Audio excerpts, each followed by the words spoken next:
welcome to the second conference, International Conference by MRAI, and the post-lunch session, Spotlight on Battery Recycling.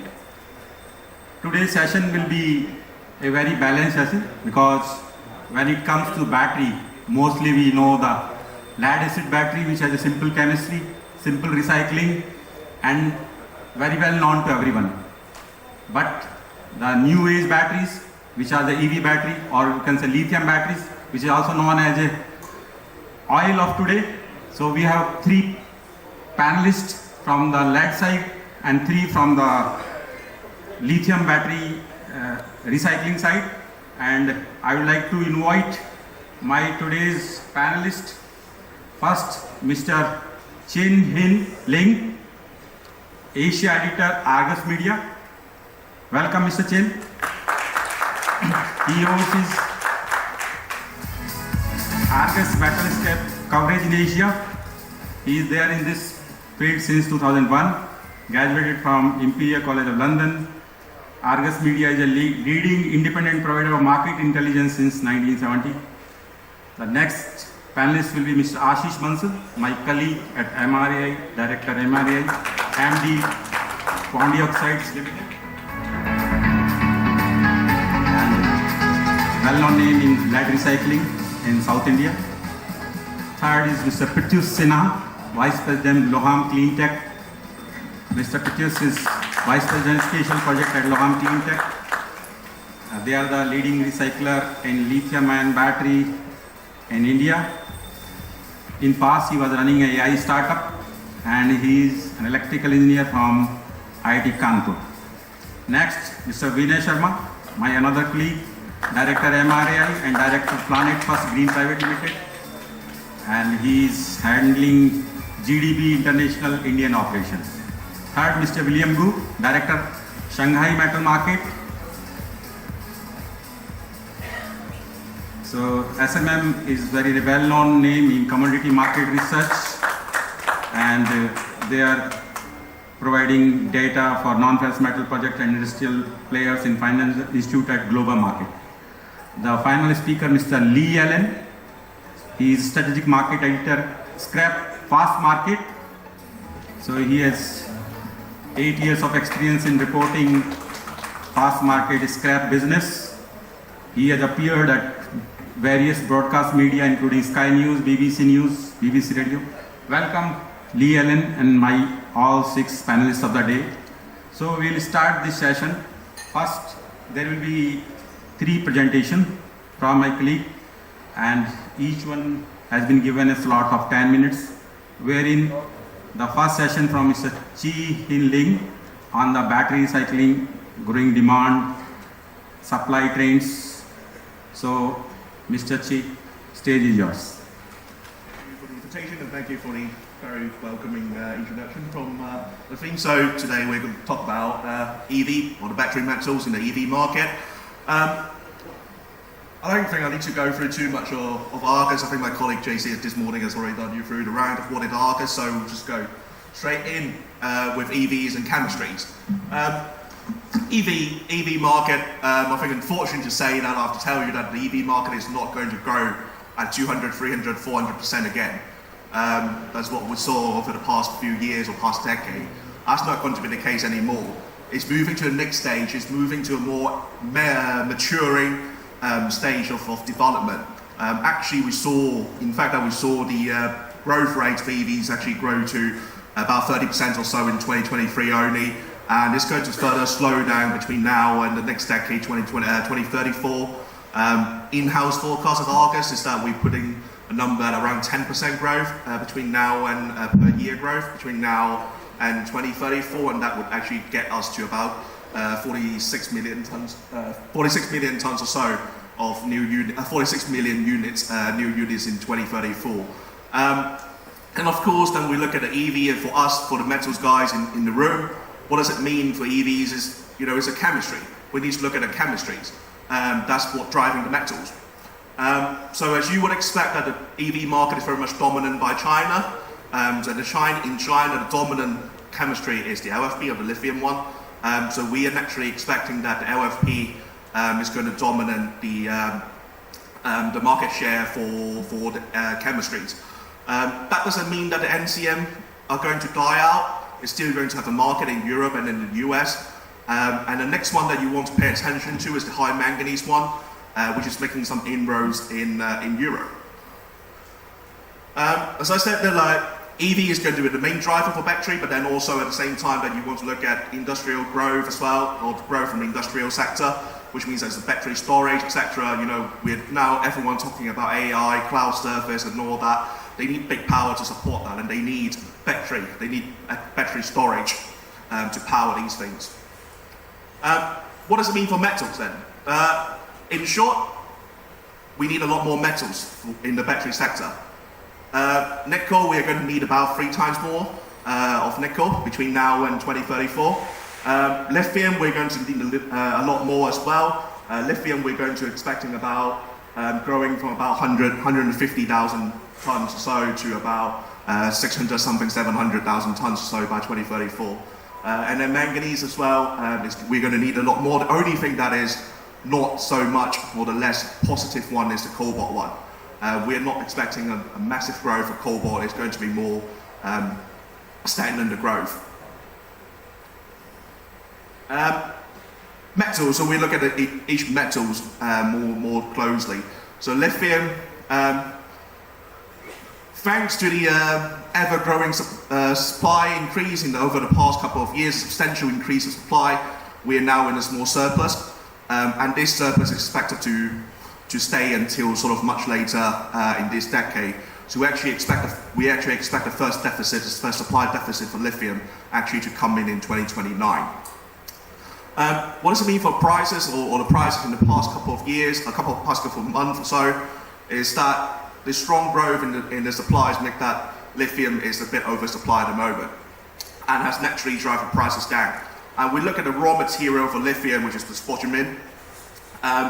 We actually see that some of the bigger miners, the Albemarle, Pilbara, Minres, all these will start auctioning, doing in-house housing, private auctions for their material, and it's showing that they are not happy with the current benchmark of the market, and also, more importantly, they are showing resistance to the power of the Chinese buyers.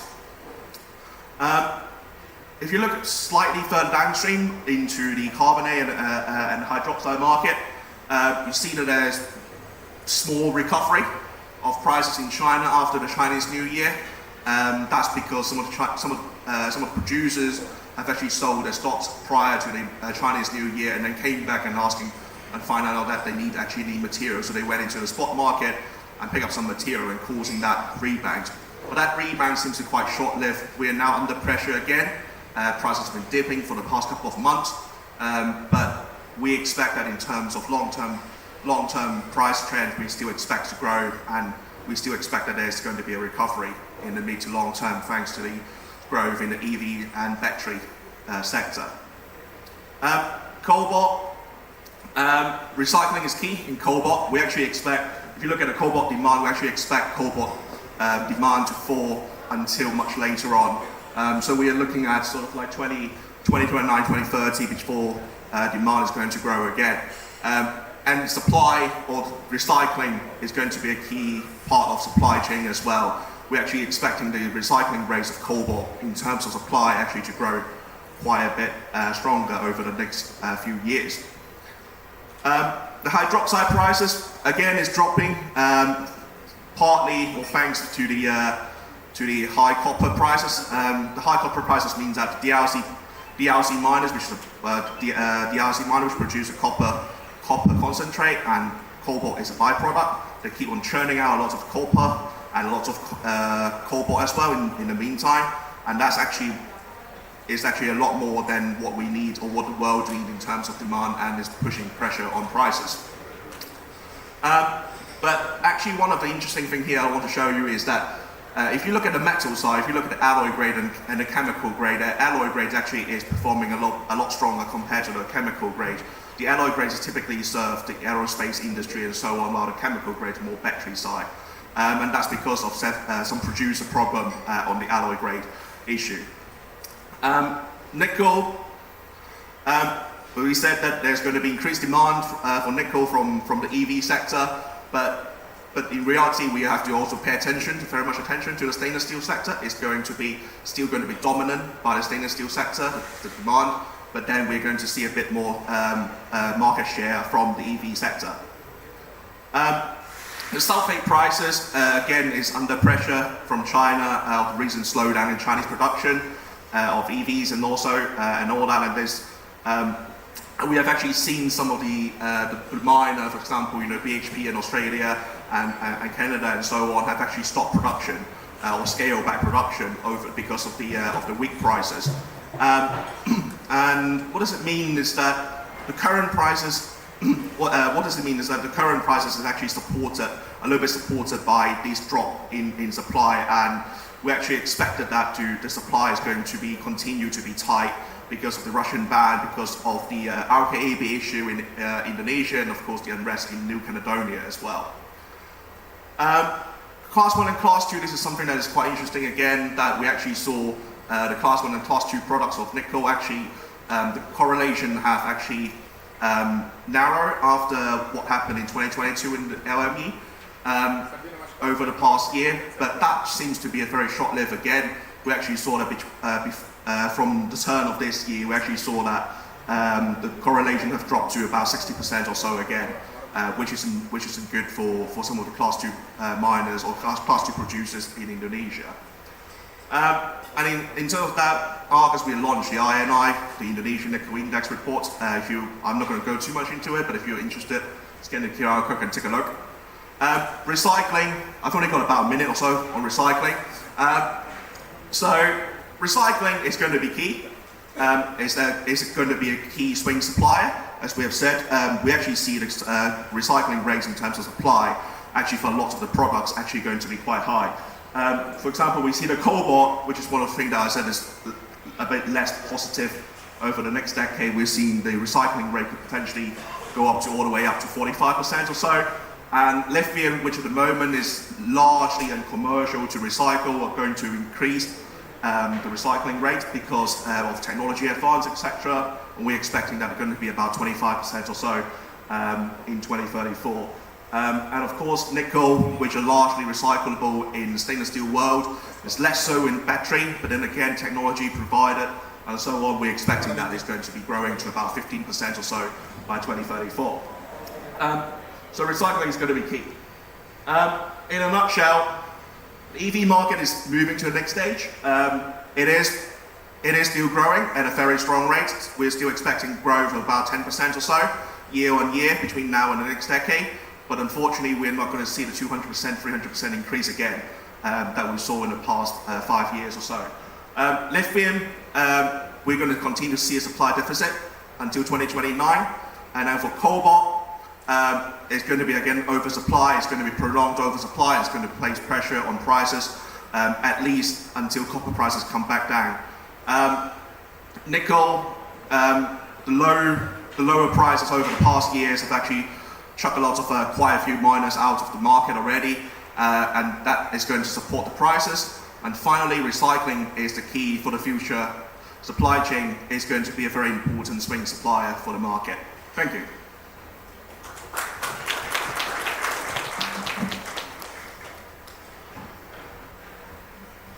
Thank you, Mr. C. You completed well in time. So, 3 important outcomes from this. The others who are not into battery recycling can also get insight about that important. Nickel will remain notorious in this sector also. We saw the nickel in LME last year. The demand is going to be 3x in time to come. EV will lead the main user for these batteries, and there will be deficit by 2029 for lithium.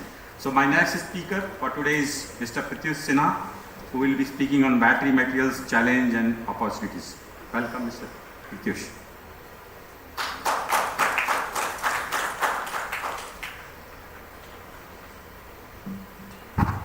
Hello everyone.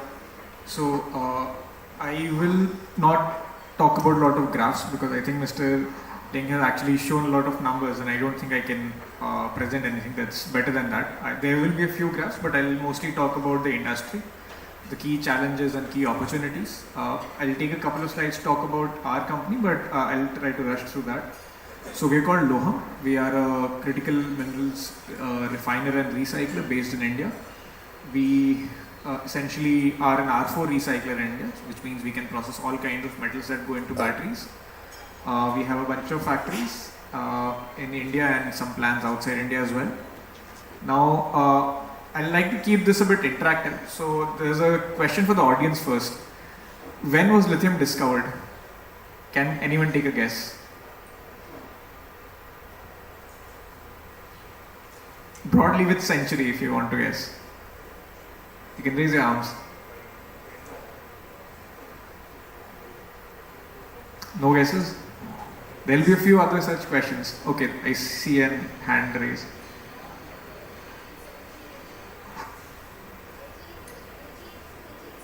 It is 2567 BC. No. 1800s. Yeah, so it was discovered in 1817 and it was discovered in Sweden by a chemist called Johann August Offertson. So it's barely 200 years old. That it's only been 200 years since we've known about lithium, and today it's suddenly become a very important metal. So not a lot of such metals, but this is how the world works. Now let's talk about battery materials. The topic of the discussion today is battery materials, challenges and opportunities. So when we talk about battery materials, these are the ones we typically refer to, although there are other materials that are used in batteries and that might become more important as battery technology evolves.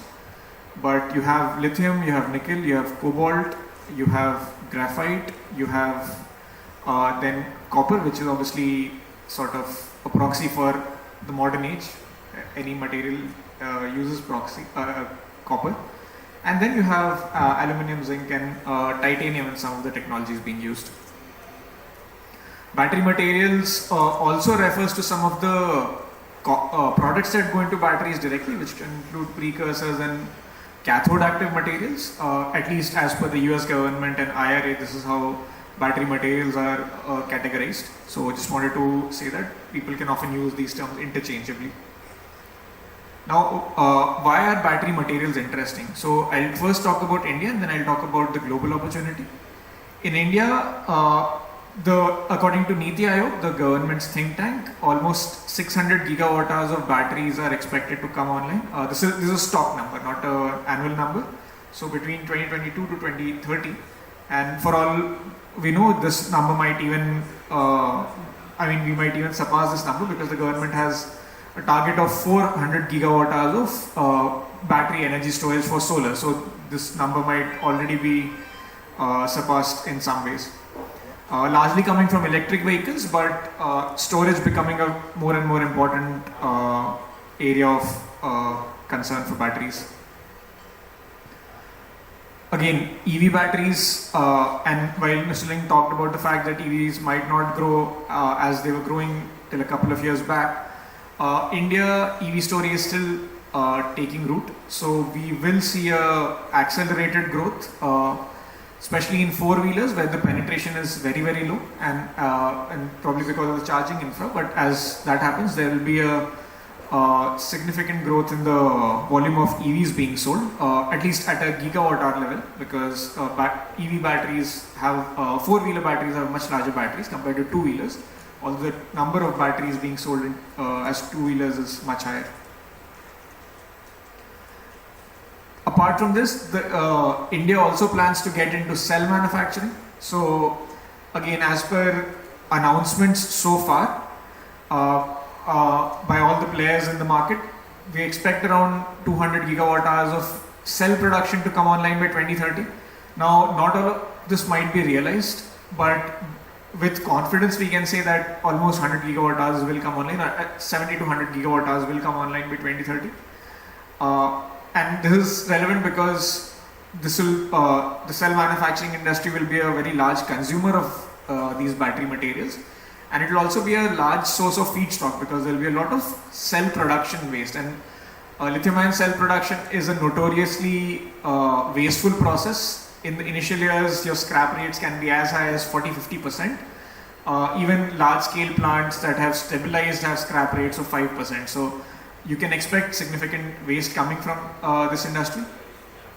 In India, apart from this, there's also some government schemes, most famously the profit-linked incentive scheme that the government has come up with, where there is a domestic value addition requirement of around 60%, and that cannot be met without having domestically sourced raw materials. So recycling becomes even more interesting there. Now coming to the global numbers, again, you'll see a bunch of different estimates by different organizations. We've gone with the McKinsey numbers because they seem to be somewhere in the middle, not too optimistic and not too pessimistic. But you'll have around 5 terawatt hours of batteries coming online by 2030, or that's at least the capacities that have been announced and look realizable.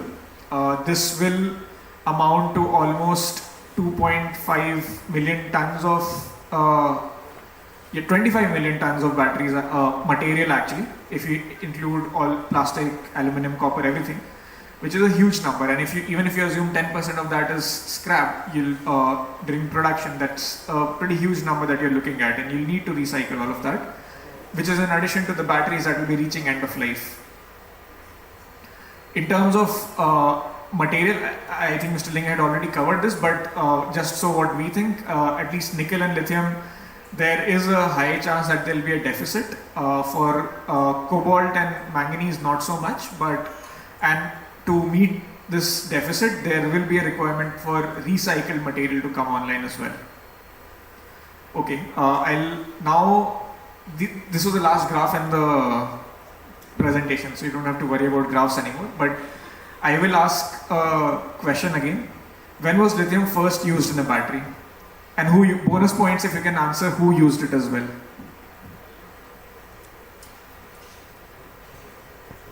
Anyone?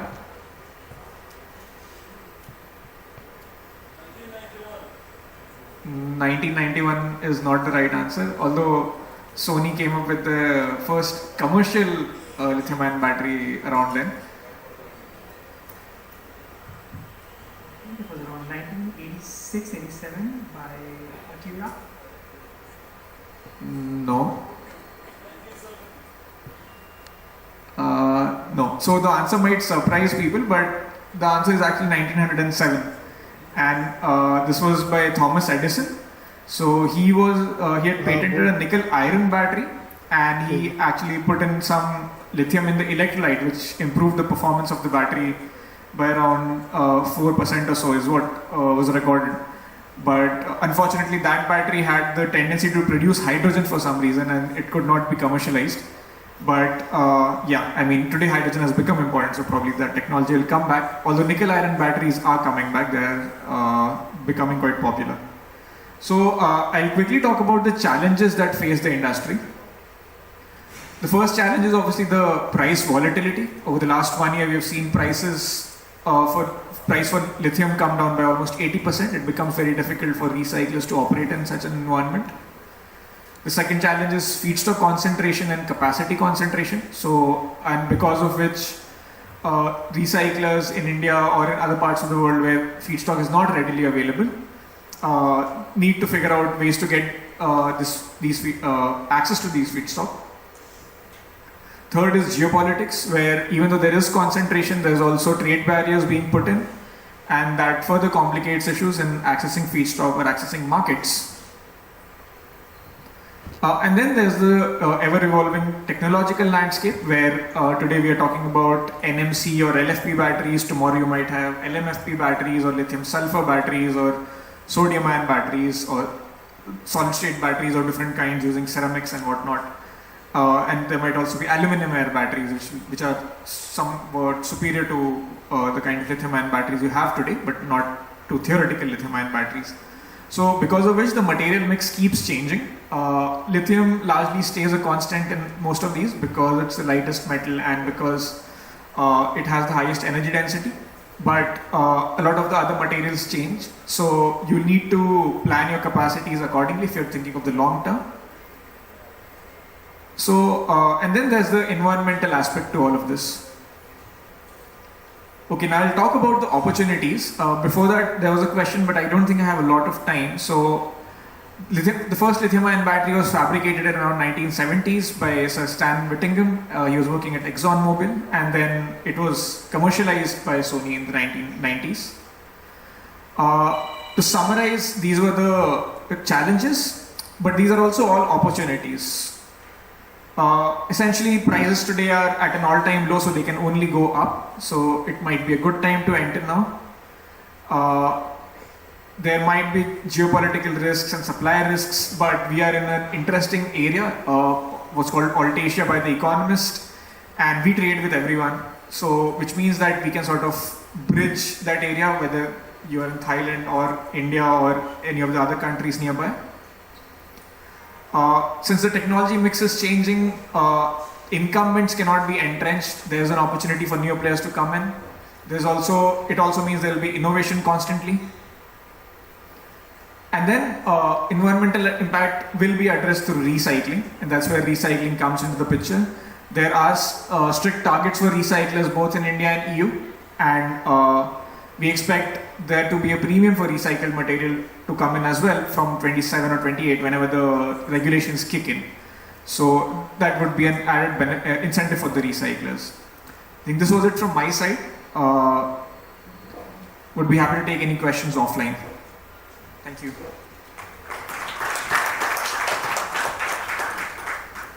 Thank you, Pratyush. You made your presentation very simple. So there are two key takeaways from this. One, when we understand about this particular industry, we are the people who talk in tonnage, steel, so many million tons. But when it comes to lithium-ion batteries, we don't understand because the data mostly come in terms of gigawatt hour, something like that. So one thumb rule I derive from this, that somewhere around, if capacity is 1 gigawatt hour, that means somewhere around 50,000 tons of battery materials. So we can calculate the market size. Second, for immersing to note, we'll have a quiz in our next IMRC, and I'll ask Sanjay Bhai to announce at least 1 million rupees worth of prizes throughout the 3-day session in January 2025. So my next speaker, Mr. William Gu, he will speak on China lithium-ion battery recycling. Welcome. Thank you very much. And personally, thank you so much. I need to say a grateful thanks for Mr. Pramo for the very nice invitation.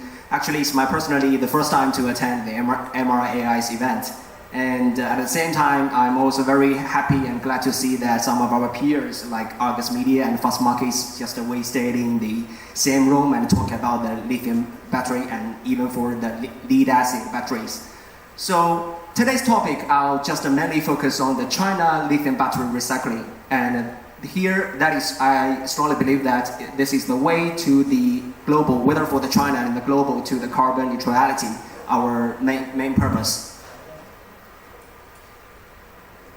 So the first part, I will just do a roughly market understanding. Okay, so we just open the book and I'll tell you about what kind of story just is happening in China's market. So firstly, let's talk about the product formation. So we just see the picture about it's a flow chart regarding to the battery scrap, how it is generated and then get back to the battery loop. So we can see that from the PCAM and the CAM side and overall the whole production line, when we just produce the electric vehicles or the lithium-ion batteries, we can see that lots of production waste. We can see the PR or PCR just generated during the production line. And then after the lithium battery being manufactured into the vehicle after the OEM, so we can see that we are seeing more and more much higher volume of whether for the NCM or the LFP, the wasted, which is end of life battery, just entering into the market. So this picture just showed about the market trend about the not only for the China but also for the global market about the NCM and LFP, the market trend about. Okay, so how much volume there will be in the high space growth in the next 10 years? So we can see that China leads the end-of-life market with LFP recycling surging before the 2030, especially before the 2025. And globally, NCM recycling will take the majority by 2040 after more and more production projects or expansion projects just after announcement in the recent 2 to 3 years. So let's just focus on some of I can say key data points I want to emphasize. The first one is about the global LFP, the CAGR, the increase ratio between 2022 to 2025 is about 33%. However, the CAGR of China LFP, so between these 3 years, is only take charge of 28%. And we can see that during 2022 to 2025, China will just lead the growth with NCM scrap. Since we can see that start from 2021, the LFP, more and more China local car makers just use the LFP to replace the original NCM batteries. And this picture just shows a trading flow in the global market, especially we emphasize about the black mass as one of the raw materials of the end-of-life batteries. So we can see that in China's market, the total output in 2023 is about 220 kilotons and accounts for 65% of the world's total. And regarding to the United States and European market, which charge only 14% and 10% respectively. And we can see that we just mark the red line around the China mainland. The main reason should be that because we are just suffering a very strict policy just to prohibit us to doing such kind of importing and exporting of all kinds of wasted materials, not only for the base metals, but also the same story in the wasted batteries. Here is a demonstration on what kind of companies we are just doing for example, the pricing or their production volumes, their daily information collection. So we collected the data start from the mining sector and then to the biomaterials, then to the battery, OEM, and recycling. And in the next few pages, I will just show you some kinds of business models they are experiencing and they are doing in the current 5 years. So let's just start it from the sourcing channel. We can see that China end-of-life battery recycling will gradually become the mainstream and rising from 45% in 2022 to over 60% in 2025. So overall speaking, we have two kinds of solutions, mainstream solutions. So when we collect the end-of-life batteries, the first one is the production waste sourcing channel. So we collect the wasted from the lithium battery companies along with the OEM and CAM companies. And the second main part should be the end-of-life battery sourcing channel from the NEV OEMs and some commercial vehicle operators. So when we see the flow chart, so after they are collected the wasted or end-of-life batteries or wasted productions, after the inspection, some of them will just flow into the disassembling recycling, which means normally to produce the black mass, then get into the metallurgical process. However, so I remember that the second usage should be a very hot topic maybe 2 years ago. But however, after some, we just suffered lots of safety issues, not only in China, I believe, maybe in the global market. So second usage of used, I can see second hand of lithium battery will just get into the low down pace and much lower than our expectation around two years ago. So this picture just shows macro policies regarding to China policies. This is MRAI whitelist paper. Overall speaking, start from 2021, the China MRAI department just launched in totally 5 batches of whitelist companies, which can legally to produce and process the end-of-life batteries. However, when we just calculate the total number of recycled companies in whitelist, we only account for 151 companies which have the illegally certification. but more than 50,000 of the companies are just they don't have the legal issue or certification to doing metallurgical and do the dismantling of end-of-life batteries. And we can see that some of very famous, we can see the top tier players that in China is about like Huayou Cobalt, the GEM, Bromp, and Guanghua Tech. So this picture is just I mentioned about the regarding to the business model about the leading China lithium battery recycling company, how they're just operating their battery recycling businesses.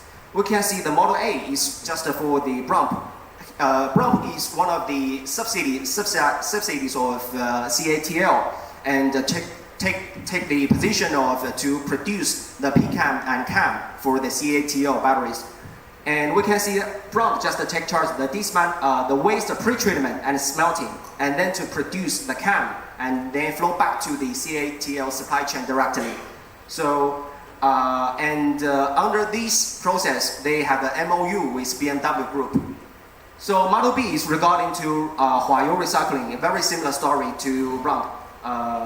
One of the, we can see the famous, actually the biggest, as so far has been the biggest recyclers in China is about GEM.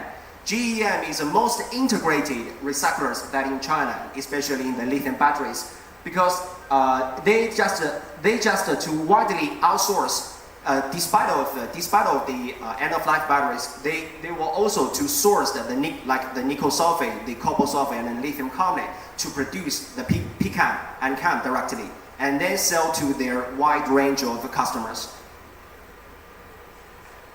So this just shows about the profitability, about it's overall calculation about the average level, about the profit margin of all of the Chinese recyclers.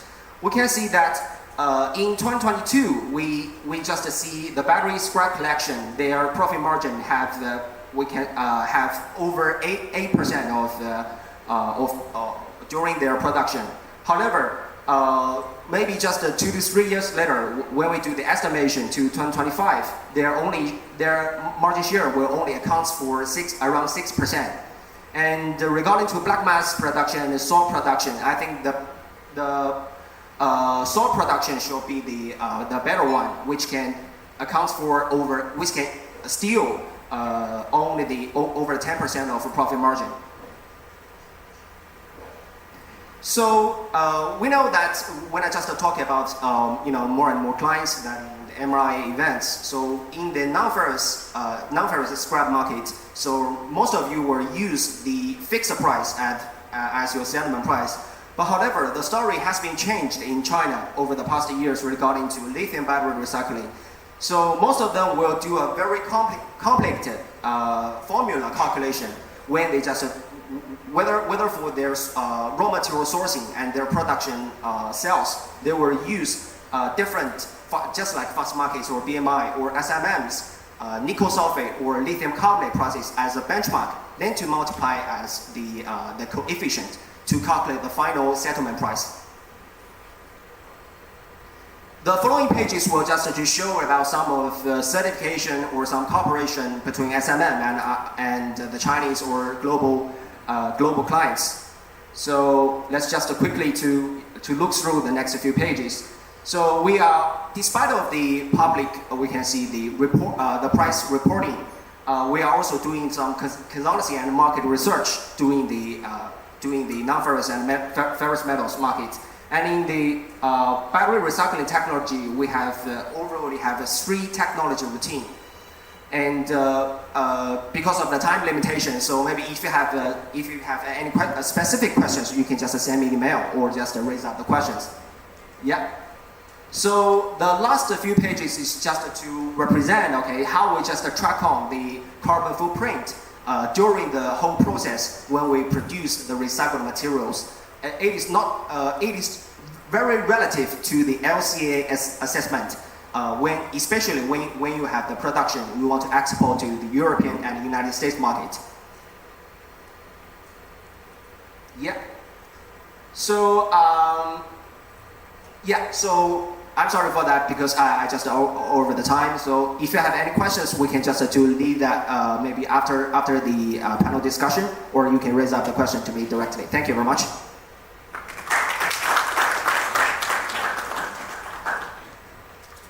Thank you, Mr. William. So 3 input from his presentation. 1, this industry will be growing with a CAGR of more than 35 to 40% CAGR.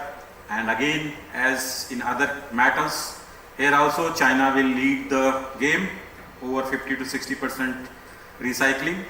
And third, the second use of this battery will, again, what he mentioned, that there are chances that it may not be used because of some fire issues or safety issues.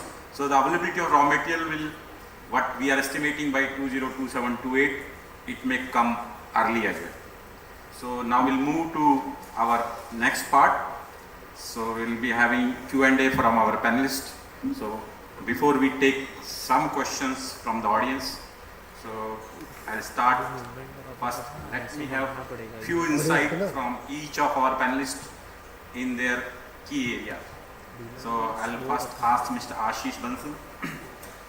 So would like to know about the growth of lead, the global demand. What I found in last 1 year, particularly from Korea, the demand was lower. So what was the reason of this low demand for lead, and what is your forecast for 24-25? Good afternoon. So, if you look at the global lead production, currently lies around close to 13 million tons, and the last year's consumption was in the range of 11.6 to 12 million tons. And there was a supply was exceeded to almost 92k tons, with inventories lying at various warehouses and various ports, close to 450k tons. Specifically, if you see the overall Southeast Asia, the overall Asian demand for batteries, for lead was pretty muted in 2023, and so was with South Korea. South Korea's consumption is generally in the range of 630k to 650k. But looking into 2024 now, the situation is little better due to the increase in exports to various regions, like the Middle East and other regions. Going forward, if you look at 2025, we expect it to be slightly on the positive side, but also another factor to see is that a lot of facilities, battery manufacturing facilities coming up in other parts of Southeast Asia, like Vietnam, Indonesia, and all of that. So that is going to impact the South Korean market. So we'll have to wait and watch. Okay, thank you, Ashish. So we foresee good time ahead in Q2, Q3, Q4. So my next question will be Mr. William Gu. So there was a news that China is facing shortage of lead. Is that true? And how they are going to fulfill this demand? Either they will import lead, because in past they were never the importer of lead. They either import concentrate or other raw materials only. Yeah, thanks for the question. Exactly. I think it's true for that. Under the current situation, China's lead market is under sharply increased. When we just to review the first half of 2024 of the lithium ingot, whether for the primary lead and the secondary lead ingot market. So I just sort out some of the key, I can see the key data regarding to the production, the profit margin, along with their market prices, start from the January of this year. So start from 2024, the January, the primary lead, along with the secondary lead, their market prices just soared from around 15,000 to the 19,000 RMB per ton, just increased about 24% to 25%, over the past 6 months. And along with that, we can see, overall speaking, the biggest problem we currently are suffering is about a great shortage of the raw material. When we just talk about the supply side of the lead market, so we have 2 main raw materials of the lead ingot. The first one is about the lead concentrate, and the second one is about the recycled lead acid battery. And because we just found it over the past 3 years, so there is more and more projects of the primary lead smelting projects just announced. So in totally, the accumulation of expansion plan for the primary lead ingot is over 1 million, per each year. So I think that is why. So from the mining sector, so we're just lacking of the raw materials, and the same picture about regarding to wasted lead acid battery is about when we just look back on the price, very similar to the lead ingot. So they just stored over 25% of the market price start from this year, and because of the low, very low production, we can see the production ratio, the operation ratio of the secondary lead ingot producers. So they are just it's harder and harder for them to just sort outside, and especially in China, because the same story, we cannot to import any kinds of wasted production from the overseas market. That should be I think the biggest problem. Thank you. So if this is true, there is a tip for the exporter. The price, what he told, is around 19,200 RMB. After reducing the VAT of 13% and the other costs, it comes out somewhere around $20 to $50 ton CIF, Ningbo or Shanghai port. So as of LME is 2015, you can earn that premium from your side. Okay, thank you. So my next question on the lead side to Mr. Vinay. So see, India is net import of lead and also net import of lead-based raw material. Currently, there is a regulation, Battery Waste Management Rule 2022. So how do you see the landscape in time to come about the local raw material availability to the smelters? Good afternoon, everyone. A very simple answer for this question. See, unlike my co-panelists, figure it out that, China has, a shortage of material. India has also a shortage of material. We generate around 1.3 million tons of battery waste. And the system is that in India it's all going to the unorganized market. It's not going into the organized market. So the responsibility from the government, the taxations from the government, the ERP rules from the government, the responsibility for the big producers of the battery should be decided, and it should go to our organized sector, to a responsible recycling. Until unless it is not done, India has to import. India will be importing, heavily dependent upon that. And as an Indian recyclers, we want favorable policies which government can be decided in battery waste management. Thank you, Vinay. So my next question on the lithium-ion side with Mr. Lee Allen.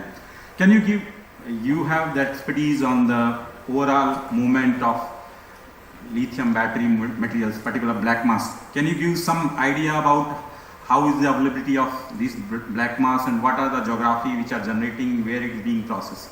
Some input on that. On other side, how one can do the price discovery of these materials and where they can has them? Thank you very much for the questions, Mr. Sharma. There is not going to be enough mined resources to meet this sort of demand.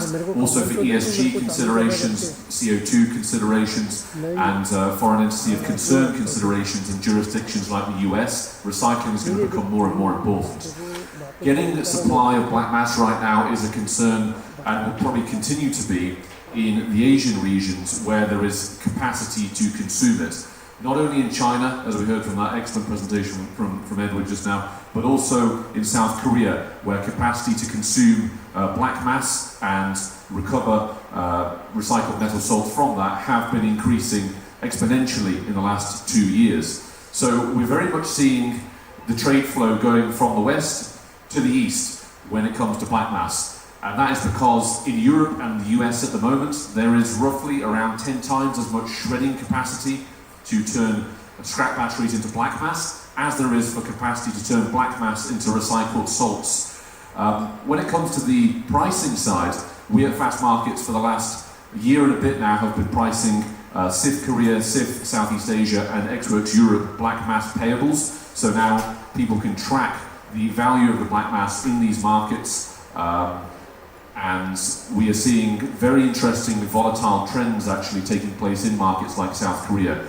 Just to give one example, because of the upbuilding capacity in Korea, we saw a spike in the payables about 2 months ago, and people were paying much higher payables for NCM and also LCO black mass. However, in the last few weeks, as we've seen, lithium prices have tanked again, nickel has come right down on the LME, and cobalt is also faring poorly too. What that has led to is a drop in the payables because the sentiment in these markets has reduced, even if capacity still needs supply in areas like South Korea. Southeast Asia has been even more affected because it is directly disadvantaged by Chinese lithium demands, which has obviously taken a further hit recently with the new EV tariffs on Chinese vehicles in Europe and the US. So long story short, we at Fastmarkets are providing price transparency on black mass payables, but this is going to be a market which develops enormously in the next few years, particularly in areas like Southeast Asia and India, where more capacity will come online to produce recycled metal salts. Thank you. So hope those who have already your subscription of Fastmarket, this added advantage will be given this discounted cost, I believe, or it is part of the same package? Currently, they are available in our base metals, minor metals, and industrial minerals packages. So anyway, feel free to come and talk to me, and I can help if anyone wants any advice on that. Thanks. My next question to Mr. Pratyush Sinha. I would like to know the global recycling capacity in case of lithium-ion battery. And when we talk about the global capacity and what is the Asian capacity and Indian capacity, when we talk about the capacity, that means this R4 capacity or R1 capacity, or how it is defined in this? Good question. So I hope you can hear me. So what we have seen is that both in US and Europe, the amount of scrap that is available is somewhere of the order of magnitude of 100,000 tons, maybe slightly higher in Europe from what we understand. The recycling capacity, based on the projections, I think this year the capacities were supposed to surpass the actual waste, but I don't think that is going to happen because a lot of the capacities are not coming online. And as Mr. Allen mentioned, a lot of this capacity is actually shredding capacity. So what we have seen, and I will corroborate what he mentioned, that a lot of the recyclers who have announced capacities are still shipping the black mass to Asia, maybe to India, but also to Korea and other geographies. And I think that will be the case for the foreseeable future, at least in Europe, because the costs simply seem to be too high to refine the material at this point of time. I think the overall refining capacity in Europe, the claimed refining capacity in Europe is around 60,000 tons, out of which there is Northvolt, Umicore, and these are the two big ones. But again, I don't think a lot of the capacity is actually getting utilized because we see a lot of material actually coming from there. And based on the projections, by 2030, there's supposed to be significant overcapacity. And when by 2035 they'll again be under capacity if no more factories come in, but it's yet to be seen whether refining can actually take place in US and Europe. Europe particularly, US might still be able to do it because of the IRA benefits. Thank you. So my next question to Mr. Chen. So where stands the Chinese lithium-ion battery recycling? When we talk about the secondary materials used in the new cell battery, so there is a very important factor of the quality of this material.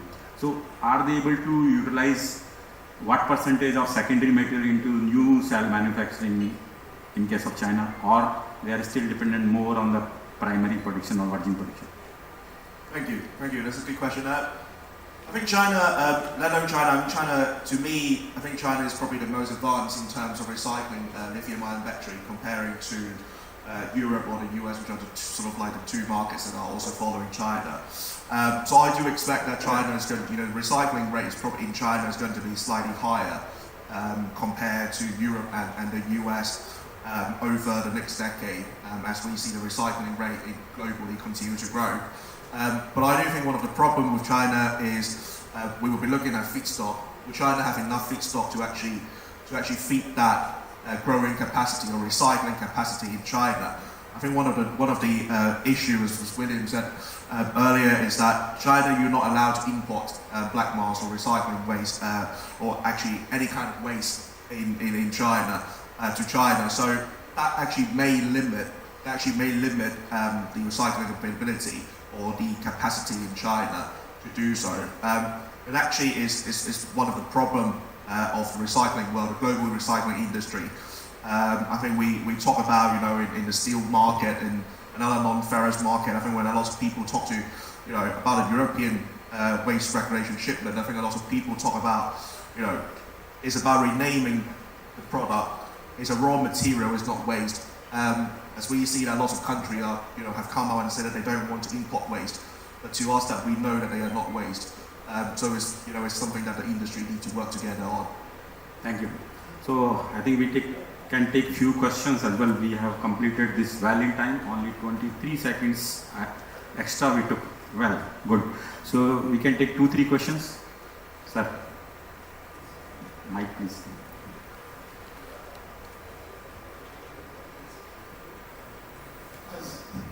Thank you, Moderator sir. As we have come to know, and we are knowing itself, that lead ore concentrate is widely used in China. And I have also information that the countries in Africa and some other countries which are making few quantities of concentrate, they are only able to export to China. India also being a big consumer of lead requirement to make batteries. And as we have been talking about that we are facing the raw material problem. So I want to understand that what is the reason that in Indian territory we are not using the concentrate as a basic raw material to manufacture batteries. Will you take? Should I? Okay. So the primary production of lead mostly takes place with zinc. It's a byproduct of zinc production. So when you will find whenever the zinc prices go so high, there is a more extraction of zinc. So parallelly, byproduct lead is also being generated, and that brings price down. And the cost of primary production is it's certainly higher than this. And battery is the one which has the highest recycling rate among any FMCG product. So availability of that material is enough. You need primary material only for the growth in the industry or whatever material you lose when you recycle. So whether it's China or any part of the world, 65 to 70% recycled material is used for battery manufacturing. So India is doing that only, and India uses, I think, 85%. 85. And it's more feasible. It's more feasible. I agree, it's more feasible. But as a recycler, I understand that we are importing a lot of batteries also, and we are always in demand of batteries, scrap batteries, to maintain our production level. In that case, if some concentrate is added to that, and it is also being imported, it can facilitate the quantity of the recyclers, and the stress on battery scrap can be bit less. So my basic question still remains. Okay, so that concentrate cannot be processed in the secondary production. These facilities are not made for that. Yes. That's the one. Yes. Now that was my question. That if we are competing in the technology for everything like a product like lithium, why not our country is developing the technology for using lead concentrate, so it can be a viable raw material time to time and put less stress on the battery scrap, and more lead can be produced, battery can be produced, and batteries can be exported also in comparison to the China, who are capturing almost all the world where batteries are not being manufactured. So that's a different thing, because the viability of producing at a low capex is tough. When you need a bigger capex. So, and there is a liability, you have to produce whatever is being generated, and the way Indian lead battery industry is growing, so you need to first process them, then only you will process concentrate. Okay. Now my second question is that how do you see the future of lead acid batteries for using in vehicles or startup against the EVs, whether they are also going to be replaced with the lithium batteries in coming future? It will continue for at least for a decade, because the per capita income of the India is growing, so the usage of uninterrupted power at household will shift. The more lead acid battery will go there, and in also EV there is small lead acid battery for run the other ancillaries, and still the play between EV and IC engine is still going on. And if we talk about India, everything will go in tandem. There will be auto, EV, Mercedes, rickshaw, everything. So we are safe for at least 10 years. Thank you. Thanks a lot. No more. Audience, in case of graphite, it loses significant properties and cannot be used. So there are, you ultimately from the black mass you take the lithium cobalt out as salts. ISO कम करना पड़ेगा, चालू मत कर, ISO come in the case of nickel and cobalt, and as hydroxide of carbonate in the case of lithium.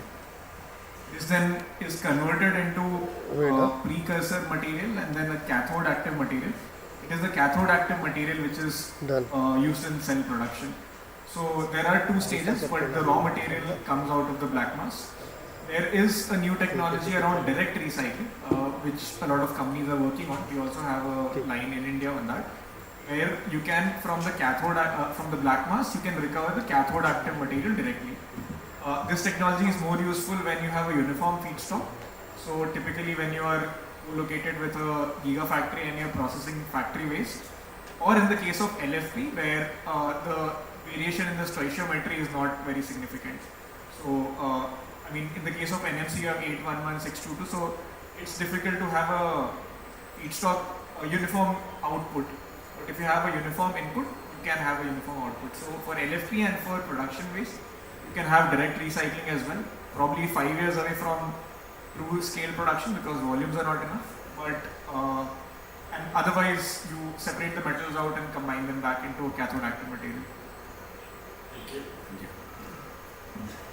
I just had one more question. Yeah. Mr. Sharma, I just had just one more question that I had just for William. Great presentation. Thank you for that. I wanted to ask you about you were saying about China, and, the import restrictions. We hear constant rumours that that's going to change at some point. The other day, people were saying, "Oh, there's going to be a white list, and people, be able to start importing." We heard at a conference, I think in Guangzhou a few months ago, that there was trials of black powder imports into China taking place legally. So do you think this is actually going to happen at some point, that the black powder or black mass will be legally allowed to be imported en masse to China? Well, it depends on the base of the government. The government, some from our national management team to just give an official announcement. Because 2 years ago, we have already generated a specific HS code to regarding to the black mass. However, regarding to these HS code, which doesn't contain any specific specifications regarding to the metal content for each kind of metals.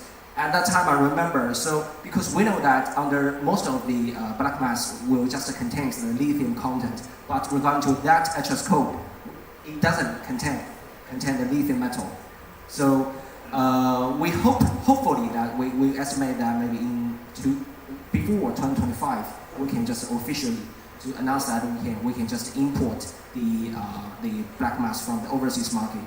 Because I agree with you, just your presentation just now is about currently the annual, after our calculation, the current operation rate of lithium battery recyclers in China to last year is under 50% of operation rate. It's very low because most of the recyclers are just suffering the loss.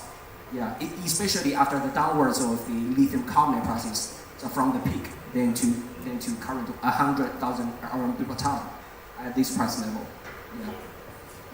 recently I was at a conference and somebody said nobody is making money in this market apart from the Chinese. And then I said this to one of my colleagues and she said, I think not even the Chinese now are making money.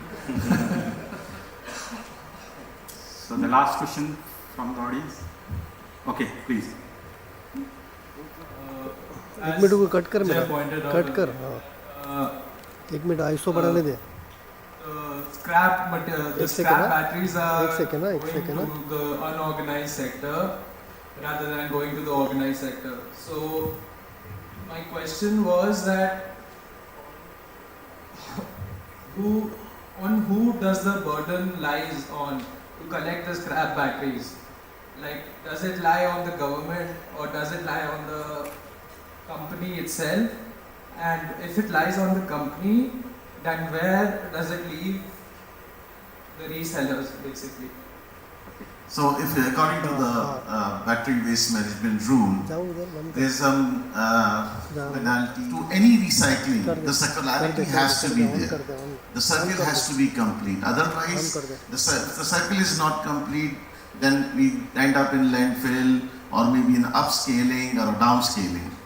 So apart from EPR, extended producer's responsibility, battery waste management rule, these responsibilities has been laid by the government to the battery manufacturers for the batteries to go to a organized sector. If it goes to the organized sector, the proper taxations will be there, responsible recycling will be there, the battery material will come back to the battery, and so that's how we know the import. Vinay, to sum up, the responsibility lies on the producers. The definition of producers is manufacturers, importer, brand owner.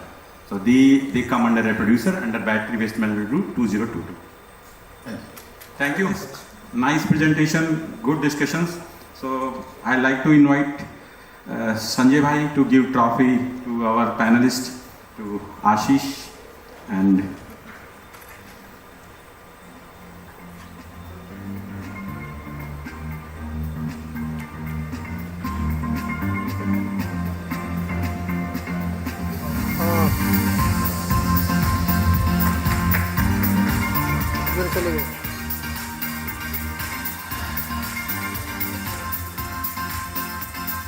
to William.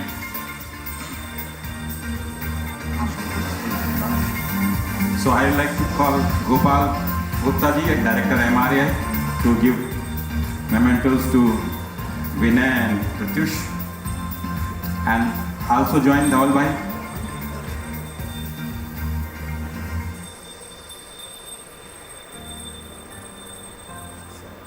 Vinay, Sharma.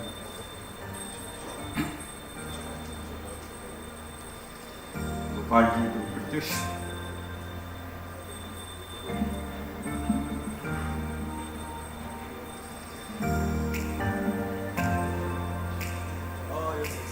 And Dhaval Bhai, please join to Lee Allen and change it.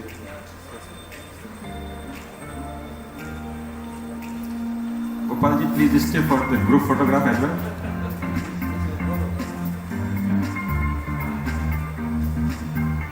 And to Mr. Chen.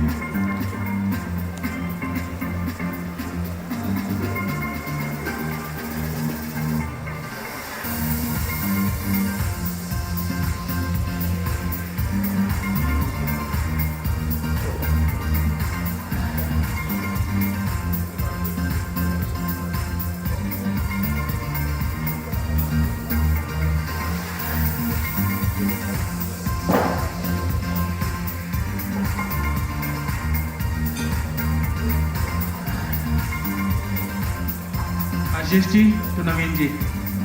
Please come in the center.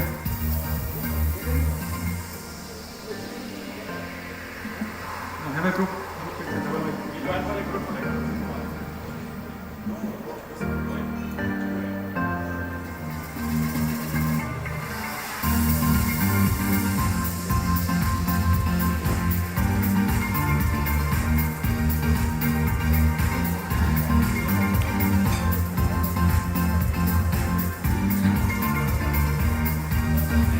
Thank you everyone for joining us. 10 minutes, next 10 minutes. Thank you.